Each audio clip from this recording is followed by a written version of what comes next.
पर्याप्त बारिश नहीं होने से जूट किसानों की बड़ी मुश्किलें बढ़ी। भारी नुकसान की आशंका। कोलकाता नदिया जिले में हजारों जूट किसान रहते हैं। मूलतः उनका परिवार जूट की खेती पर निर्भर है। हालांकि इस साल पर्याप्त बारिश नहीं होने के कारण उन पर भारी नुकसान का खतरा मंडरा रहा है। आषाढ़ और श्रावण के महीने बीत चुके हैं, जिस परिणाम में बारिश की उम्मीद की जा रही थी, उस तरह बारिश नहीं होने से जलाशय और तालाब का पानी सूख गया है। इससे किसानों की समस्या बढ़ गई है। गौरतलब है कि जूट की खेती के लिए विशेष वर्षा की आवश्यकता होती है, जबकि अन्य सब्जियों के लिए ऐसी वर्षा की आवश्यकता नहीं होती है। किसान मशीन के पानी से सब्जियां उगा सकते हैं, पर जूट की खेती के लिए यह आसानी से संभव नहीं है। लेकिन इस साल होने वाली बारिश से जूट की खेती को इतना नुकसान होगा, इसका अंदाजा किसानों को नहीं था। समय पर बारिश न होने के कारण किसानों को जूट काटने में लगभग 2 महीने की देरी हो जाती है। एक तरफ दिहाड़ी मजदूरों को अपनी दैनिक मजदूरी के लिए देर हो जाती है, दूसरी तरफ किसानों को थोड़ा सा जूट ढूंढने के लिए अतिरिक्त मेहनत करनी पड़ती है।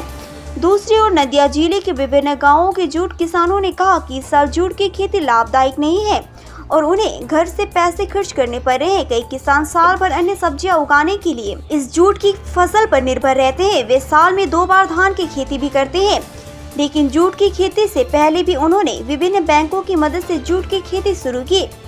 जूट पूरी तरह से तैयार होने के बाद कटाई शुरू होती है, फिर इसे विभिन्न जल निकायों में विघटित किया जाता है, जिसके बाद किसान मुनाफा निकाल कर कर्ज चुकाने के बाद अन्य फसलों की ओर अपना ध्यान केंद्रित करते हैं। खेती के क्षेत्र में सरकार द्वारा तरह तरह के लाभ दिए जाने के बावजूद किसानों को कोई लाभ नहीं मिल रहा है, इसकी जानकारी किसानों ने दी है। हालांकि कभी कभी स्थानीय बीडीओ कार्यालय में किसानों को अलग अलग बीज दिया जाता था, अब वो भी बंद हो गया है। इसलिए किसान पूरे साल अपनी खेती पर निर्भर करते हैं। हालांकि किसानों का कहना है कि प्रति बीघे में करीब 10,000 रुपए का नुकसान होने की आशंका है। जूट के सड़ने से तालाब का पानी प्रदूषित हो जाता है, इसीलिए कई लोग इसका उपयोग करने से बचते हैं, लेकिन अब वह तालाब कहाँ है?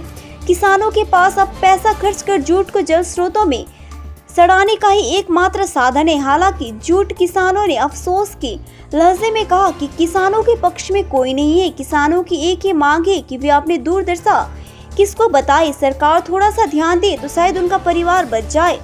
আমাদের কাছে আসে না, আমরা পাইও না। ওই 4 কিলো বিশের জন্য আমরা খামাকাই যাব, সারাদিন কামাই হবে কেন? ওই জন্যই যেতে চাই। কৃষিদের জন্য যে সরকার এত সুবিধা দিচ্ছে, সেটা তো সরকার প্রচারও করছে। প্রচার করছে, সেই সুবিধা পান আপনারা? সেই সুবিধা আমরা পাইনি, দেই না। দিলে কত বিডিও অফিসে বলে গেলে পাবো, বিডিও অফিসে যাই। আমাদের যে 4 কিলো দেয় ও তো আমার সারাদিন কামাই হয়, আমাদের পড়তে হয় না, যাইনি। কি নাম আপনার? আমার নাম ঝন্টু কবিরাজ। আপনার কোন এলাকার চাষি? স্টিমার ঘাট, শান্তিপুর স্টিমার ঘাট। ঝন্টু কি? কবিরাজ। ঠিক আছে।